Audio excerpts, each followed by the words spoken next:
সুপ্রিয় দর্শক, আসসালামু আলাইকুম। সবাইকে স্বাগতম জানাচ্ছি আজকের গুরুত্বপূর্ণ সংবাদে। প্রথমেই জানিয়ে দিচ্ছি সংবাদ শিরোনাম। এদিকে নির্বাচনের জামানত কি, কেন বাজেয়াপ্ত হয়?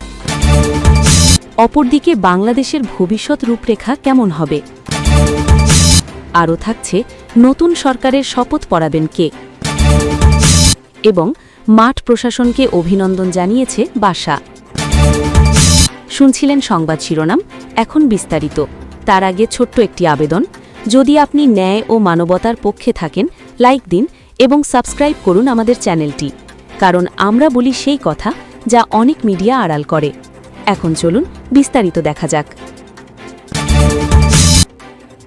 জুলাই গণ অভ্যুত্থানের আকাঙ্ক্ষাকে ধারণ করে গঠিত জাতীয় নাগরিক পার্টির ৬ শীর্ষ নেতা ত্রয়োদশ জাতীয় সংসদ নির্বাচনে বিজয়ী হয়েছেন। এই ৬ জন জাতীয় সংসদে দলটির প্রতিনিধিত্ব করবেন। বৃহস্পতিবার ১২ ফেব্রুয়ারি এনসিপির এই প্রার্থীকে বেসরকারিভাবে বিজয়ী ঘোষণা করা হয়েছে। এনসিপির শীর্ষ নেতাদের মধ্যে ঢাকা ১১ আসনে জয়ী হয়েছেন দলটির আহ্বায়ক নাহিদ ইসলাম। রংপুর ৪ আসন থেকে জয়ী হয়েছেন সদস্য সচিব আক্তার হোসেন। কুমিল্লা ৪ আসন থেকে দলটির দক্ষিণাঞ্চলের মুখ্য সংগঠক হাসনাত আবদুল্লাহ। এছাড়া নোয়াখালী ৬ আসনে জয়ী হয়েছেন এনসিপির যুগ্ম সমন্বয়ক হান্নান মাসুদ। কুড়িগ্রাম ২ থেকে যুগ্ম আহ্বায়ক আতিক মুজাহিদ এবং নারায়ণগঞ্জ ৪ থেকে এনসিপির যুগ্ম সদস্য সচিব আবদুল্লাহ আল আমিন জয়ী হয়েছেন। ত্রয়োদশ জাতীয় সংসদ নির্বাচনে ঢাকা ১১, রামপুরা, বাড্ডা, ভাটারা ও হাটিরঝিলের আংশিক এলাকা আসনে ফলাফলে ২০০০ ভোটের ব্যবধানে বেসরকারিভাবে বিজয়ী হয়েছেন জাতীয় নাগরিক পার্টির প্রার্থী মোহাম্মদ নাহিদ ইসলাম। এই আসন থেকে শাপলা কলি প্রতীকে তিনি মোট ৯৩,৮৩২ ভোট পেয়েছেন। তার নিকটতম প্রতিদ্বন্দ্বী বিএনপি প্রার্থী এম এ কাইয়ুম পেয়েছেন ৯১,৮৩৩ ভোট। রংপুর ৪ আসনে বেসরকারিভাবে ১১ দলীয় জোট প্রার্থী জাতীয় নাগরিক পার্টির সদস্য সচিব আক্তার হোসেন জয় পেয়েছেন। তিনি পেয়েছেন ১,৪৭,৯৪৭ ভোট। আক্তারের নিকটতম প্রতিদ্বন্দ্বী বিএনপির সাবেক জেলা সভাপতি এমদাদুল হক ভরসা ধানের শীষ প্রতীকে পেয়েছেন ১,৩৮,৯৪৪ ভোট। কুমিল্লা ৪ আসনে বিপুল ভোটে জয়ী হয়েছেন এনসিপির দক্ষিণাঞ্চলের মুখ্য সংগঠক হাসনাত আবদুল্লাহ। এই আসনে এনসিপির দক্ষিণাঞ্চলের মুখ্য সংগঠক হাসনাত আবদুল্লাহ পেয়েছেন ১,৬০,০৮১ ভোট। তার নিকটতম প্রতিদ্বন্দ্বী বিএনপি জোটের প্রার্থী গণ অধিকার পরিষদের জসিমউদ্দিন ট্রাক প্রতীকে পেয়েছেন ৪৯,৮৪৫ ভোট। নোয়াখালী ৬ আসনে হাতিয়া আসনে ১১ দলীয় জোটের প্রার্থী ও এনসিপির সিনিয়র যুগ্ম মুখ্য সমন্বয়ক আব্দুল হান্নান মাসুদ বিজয়ী হয়েছেন। তিনি নিকটতম প্রতিদ্বন্দ্বী ধানের শীষ প্রতীকের প্রার্থী মাহবুবের রহমান শামীম থেকে ২৬,৭৪৬ ভোট পেয়ে বেসরকারিভাবে নির্বাচিত হয়েছেন। কুড়িগ্রাম ২ আসনে বেসরকারিভাবে বিজয়ী হয়েছেন ১১ দলীয় ঐক্যের শাপলা কলি প্রার্থী ও এনসিপি নেতা ড আতিক মুজাহিদ। প্রাপ্ত ফলাফল অনুযায়ী এনসিপির ড আতিক মুজাহিদ ১,৫৬,৫০৩ ভোট পেয়ে বেসরকারিভাবে নির্বাচিত হয়েছেন। তিনি নিকটতম প্রতিদ্বন্দ্বীর চেয়ে ১০,৮০০ ভোট বেশি পেয়েছেন। নারায়ণগঞ্জে ৪ আসনে ১১ দলীয় জোটের জাতীয় নাগরিক পার্টির প্রার্থী আবদুল্লাহ আল আমিন ১,০৬,১৬১ ভোট পেয়ে বেসরকারিভাবে নির্বাচিত হয়েছেন। তার নিকটতম প্রতিদ্বন্দ্বী ছিলেন বিএনপি নেতৃত্বাধীন শরিক দলের প্রার্থী মনির হোসেন কাশেমি পেয়েছেন ৮০,৬১৯ ভোট। এদিকে সদ্য শেষ হয়েছে ত্রয়োদশ জাতীয় সংসদ নির্বাচন। এ নির্বাচনে মোটা দাগে লড়াই হয়েছে ক্ষমতাসীন দলের নৌকা, স্বতন্ত্র ও জাতীয় পার্টির প্রার্থীদের মধ্যে।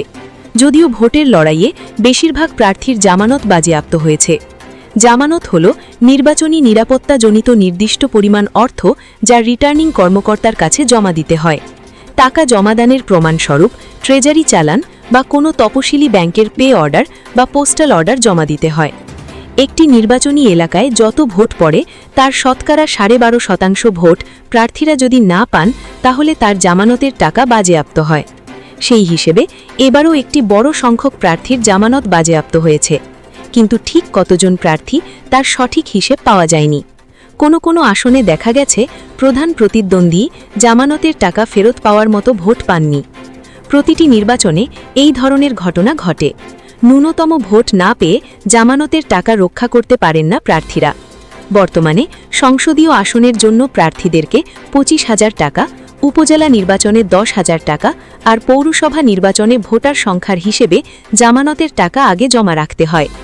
পৌরসভা নির্বাচনে অনধিক 25,000 ভোটারের এলাকায় 15,000 টাকা, 25,001 থেকে 50,000 ভোটারের এলাকার জন্য 20,000 টাকা, 50,000 থেকে 1 লাখ ভোটারের এলাকার জন্য 25,000 টাকা এবং 1 লাখের বেশি ভোটারের এলাকার জন্য 30,000 টাকা জামানত জমা রাখতে হয় নির্বাচন কমিশনে।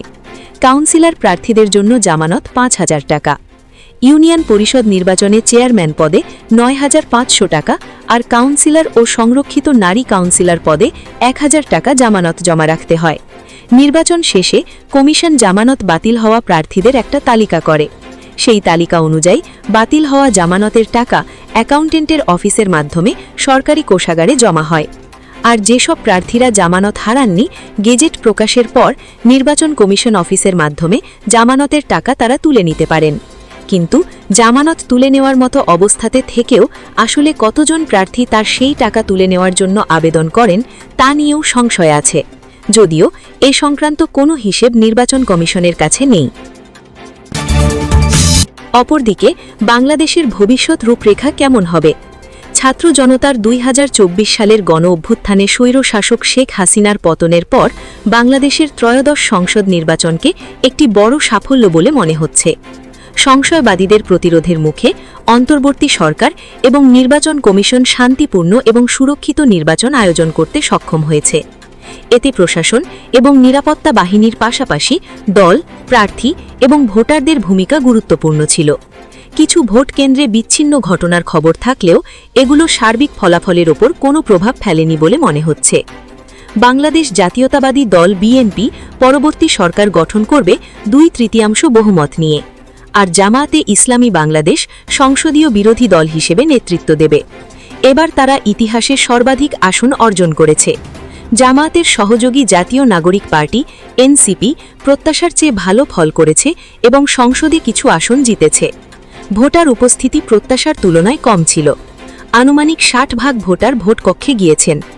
এখন মনোযোগ থাকবে বিএনপি এবং এর চেয়ারম্যান তারেক রহমানের দিকে। 17 বছরের নির্বাসন শেষে গত বছর 25শে ডিসেম্বর তিনি দেশে ফেরেন। দেশে ফেরার 5 দিন পর তার মা, বাংলাদেশের প্রথম মহিলা প্রধানমন্ত্রী এবং বিএনপির দীর্ঘদিনের নেত্রীর মৃত্যু হয়। তখন থেকে তিনি দলীয় নেতা এবং প্রধানমন্ত্রী প্রার্থী হিসেবে অপ্রতিদ্বন্দ্বী অবস্থানে রয়েছেন। এখন তারেক রহমানের প্রথম কাজ হবে মন্ত্রিসভা গঠন করা। যদি সংসদ প্রার্থীদের নির্বাচন প্রক্রিয়া কোনো নির্দেশনা দেয়, তাহলে তিনি সম্ভবত সিনিয়র বিএনপি নেতাদের সাথে নতুন মুখগুলোর মিশ্রণ তৈরি করবেন, যারা 2008 থেকে 2025 পর্যন্ত লন্ডনে নির্বাসনের সময় তার পাশে ছিলেন। রমজান, ঈদ এবং জাতীয় ছুটির জন্য বিএনপির হাতে কিছু সময় থাকবে নিজেদের সংগঠিত করার। একই সাথে নতুন সরকারের সামনে অনেক চ্যালেঞ্জ রয়েছে। এগুলোতে আছে অন্তর্বর্তী সরকারের কার্যক্রম অনুমোদন, সম্মত সংস্কারের প্রতিফলন এবং অর্থনৈতিক প্রবৃদ্ধি উদ্দীপ্ত করা। এছাড়াও আন্তর্জাতিক অংশীদাররা নতুন সরকারের সাথে যুক্ত হতে চাইবে। বিরোধী দল জামায়াতে ইসলামী বাংলাদেশের দিকেও অনেকের নজর থাকবে। 1990-এর দশকের প্রথমে গণতন্ত্র পুনঃপ্রতিষ্ঠার পর সংসদ কখনোই প্রকৃতভাবে কার্যকর হয়নি, কারণ বিরোধী দলগুলো সিস্টেমের ভিতরে থাকার বিষয়টিকে পছন্দ না করে রাস্তায় প্রতিবাদ করত। 2024 সালে শেখ হাসিনাকে ক্ষমতাচ্যুত করার পর সব দল প্রচলিত রাজনীতিকে প্রত্যাখ্যানের প্রতিশ্রুতি দিয়েছে। নির্বাচন প্রচারণার তুলনামূলক শান্তিপূর্ণ প্রকৃতি এবং ফলাফল গ্রহণের মাধ্যমে সরকার এবং বিরোধী দল দুই পক্ষই অতীতের ধারাবাহিকতা ভাঙার সুযোগ পেতে পারে। নতুন সরকার দায়িত্ব গ্রহণ করলে পূর্ববর্তী সরকার দৃশ্যপট থেকে সরে যাবে। দেখার বাকি থাকবে কোনো অন্তর্বর্তী সরকারের সদস্যদের তাদের পূর্ববর্তী বা নতুন দায়িত্বে রাখা হয় কিনা। অন্তর্বর্তী সরকারের প্রধান উপদেষ্টা প্রফেসর ডক্টর ইউনুস প্রেসিডেন্ট পদে আসতে পারেন এমন গুজব থাকলেও তিনি সম্ভবত দেশের এবং আন্তর্জাতিক মঞ্চে মাইক্রোক্রেডিট, সামাজিক ব্যবসা এবং ৩-০ নীতির প্রচারণা চালিয়ে যাবেন। অন্তর্বর্তী সরকারের অবদান খুঁটিয়ে দেখা হবে এবং বিএনপি সরকার বেশ কিছু গুরুত্বপূর্ণ ক্ষেত্রে ভিন্ন পথ নেবে। তবুও নির্বাচনের সাফল্য প্রধান উপদেষ্টা ড ইউনূস এবং তার সহকর্মীদের জন্য একটি ইতিবাচক সমাপ্তি নিশ্চিত করবে। 12ই ফেব্রুয়ারির নির্বাচনে সবচেয়ে বড় পরাজিত হলেন প্রাক্তন প্রধানমন্ত্রী শেখ হাসিনা এবং তার আনুগত্যশীলরা। তারা এখনও সিস্টেমের বাইরে রয়েছেন। কিছু আওয়ামী লীগ সাপোর্টাররা হয়তো নির্বাচনে ভোট বর্জনে শেখ হাসিনার আহ্বান মেনে চলেছেন, কিন্তু ভোটকে বাতিল করতে তারা সফল হননি। আন্তর্জাতিক ও দেশীয় পর্যবেক্ষকরা শান্তিপূর্ণ ভোটের আয়োজনকে স্বাগত জানিয়েছে এবং অন্তর্বর্তী সরকারের প্রচেষ্টাকে প্রশংসা করেছে। নতুন সরকারকে মধ্যবর্তী ন্যায় বিচার সংক্রান্ত বিষয়ে মোকাবেলা করতে হবে। এতে অন্তর্ভুক্ত থাকবে জবাবদিহিতা, সত্য উদ্ঘাটন, নিরাময় এবং শেষ পর্যন্ত পুনর্মিলন। তবে নির্বাচনের মাধ্যমে শেখ হাসিনা বা তার মূল সহযোগীদের দ্রুত প্রত্যাবর্তন ঘটবে বলে আশা করা যায় না। তারা সরকারের কার্যকাল সময়কালে সংঘটিত অপরাধের দায়ে বিচারের মুখোমুখি থাকবেন। গত 18 মাসে বাংলাদেশকে বিশ্বজুড়ে জেন জি বিপ্লবের মাধ্যমে এবং নোবেল বিজয়ীর প্রচেষ্টার মাধ্যমে জীবন 2.0 নির্মাণের চেষ্টায় যে পরিমাণ মনোযোগ দেওয়া হয়েছে তা অভূতপূর্ব ছিল। আরও থাকছে, সারা দেশে 299 আসনে গতকাল বৃহস্পতিবার ত্রয়োদশ জাতীয় সংসদ নির্বাচন ও গণভোটের ভোট গ্রহণ অনুষ্ঠিত হয়েছে। এদিন সকাল 7:30 থেকে বিকাল 4:30 পর্যন্ত একটানা 9 ঘণ্টা চলে ভোট গ্রহণ। পরে গণনা শুরু হয়। রাতের মধ্যেই ঘোষণা হয়ে যায় নির্বাচনী ফল। নির্বাচন কমিশন ঘোষিত বেসরকারি ফলে দেখা যাচ্ছে বিএনপি সরকার গঠনের জন্য প্রয়োজনীয় সংখ্যাগরিষ্ঠতা অর্জন করেছে। সংবিধান অনুযায়ী নতুন সরকার গঠনের শুরুটা হবে নবনির্বাচিত সদস্যদের শপথ গ্রহণের মাধ্যমে। তবে এই শপথের প্রক্রিয়া নিয়েও এবার তৈরি হয়েছে কিছু অনিশ্চয়তা। শপথ কতদিনের মধ্যে নিতে হয়? উত্তরটা হচ্ছে, সাধারণত নির্বাচনের ফল ঘোষণার 3 দিনের মধ্যে শপথ পড়ানো হয়। কিন্তু এখানে একটা কথা আছে। সাধারণভাবে নির্বাচন কমিশন থেকে যে বেসরকারি ফল যাওয়া যায় 1 দিন বা 2 দিনের মধ্যে, সেটা কিন্তু আনুষ্ঠানিক ফল হিসেবে গণ্য হয় না। মানে সেই ফল ঘোষণার 3 দিনের মধ্যে শপথ নিতে হবে এমনটি নয়। সংবিধানের 148 অনুচ্ছেদে বলা হয়েছে নির্বাচনের ফল সরকারি গেজেটে প্রজ্ঞাপিত হতে হবে এবং এরপর 3 দিনের মধ্যে নির্বাচিতদের শপথ গ্রহণ হবে। সেক্ষেত্রে বেসরকারি ফল ঘোষণার পর প্রজ্ঞাপন হতে আরও কয়েকটি দিন বাড়তি সময় লাগতে পারে। নির্বাচিত সদস্যদের শপথকে পড়াবেন। শপথকে পড়াবেন এই প্রশ্ন উঠছে, কারণ নিয়ম অনুযায়ী অতীতে নতুন সংসদ সদস্যদের শপথ পড়িয়েছেন মূলত জাতীয় সংসদের স্পিকার। কিন্তু 24-এর ছাত্র জনতার অভ্যুত্থানের পর পরিবর্তিত পরিস্থিতিতে সংসদ নেই, স্পিকারও নেই, এমনকি ডেপুটি স্পিকারও কারাগারে। তাহলে উপায় কি আছে? এক্ষেত্রে আবারও যেতে হবে সংবিধানের 148 অনুচ্ছেদে, যেখানে বলা হয়েছে সংসদ সদস্যদের সাধারণ নির্বাচনের ফলাফল সরকারি গেজেটে প্রজ্ঞাপিত হইবার তারিখ হইতে পরবর্তী 3 দিনের মধ্যে এই সংবিধানের অধীন এতদুদ্দেশ্যে নির্দিষ্ট ব্যক্তি বা তদুদ্দেশ্যে অনুরূপ ব্যক্তি কর্তৃক নির্ধারিত অন্য কোনো ব্যক্তি যে কোনো কারণে নির্বাচিত সদস্যদের শপথপাঠ পরিচালনা করিতে ব্যর্থ হইলে বা না করিলে প্রধান নির্বাচন কমিশনার উহার পরবর্তী 3 দিনের মধ্যে উক্ত শপথপাঠ পরিচালনা করিবেন, যেন এই সংবিধানের অধীন তিনি ইহার জন্য নির্দিষ্ট ব্যক্তি। এই অনুচ্ছেদে মূলত 2টি উপায় বলা হয়েছে। 1, রাষ্ট্রপতি শপথপাঠ করানোর জন্য কাউকে মনোনীত করতে পারেন। 2, যদি 3 দিনের মধ্যে রাষ্ট্রপতির মনোনীত ব্যক্তি শপথ করাতে না পারেন, তাহলে তখন প্রধান নির্বাচন কমিশনার পরবর্তী 3 দিনের মধ্যে শপথপাঠ করাবেন। এ বিষয়ে অন্তর্বর্তীকালীন সরকারের আইন উপদেষ্টা আসিফ নজরুল গত 5 ফেব্রুয়ারি গণমাধ্যমের সঙ্গে কথা বলেন। সেই সময় তিনি জানান নির্বাচনের পর দ্রুত ক্ষমতা হস্তান্তর করতে চায় সরকার। তিনি বলেন, এটা সরকারের নীতিগত পর্যায়ের সিদ্ধান্ত। আমাদের সামনে 2টি অপশন আছে। একটা হচ্ছে রাষ্ট্রপতি মনোনীত কোনো ব্যক্তি শপথ গ্রহণ করাতে পারেন।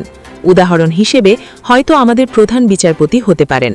তিনি আরও বলেন, আর এটা যদি না হয় তাহলে আমাদের প্রধান নির্বাচন কমিশনার আছেন, তিনিই শপথ গ্রহণ করাবেন। এক্ষেত্রে একটি সমস্যা আছে, 3 দিন অপেক্ষা করতে হবে। আমরা আসলে অপেক্ষা করতে চাই না। আমরা নির্বাচন হওয়ার পর যত দ্রুত সম্ভব শপথ গ্রহণের ব্যবস্থা করতে চাই। শপথের পর ক্ষমতা কে কিভাবে পাবেন?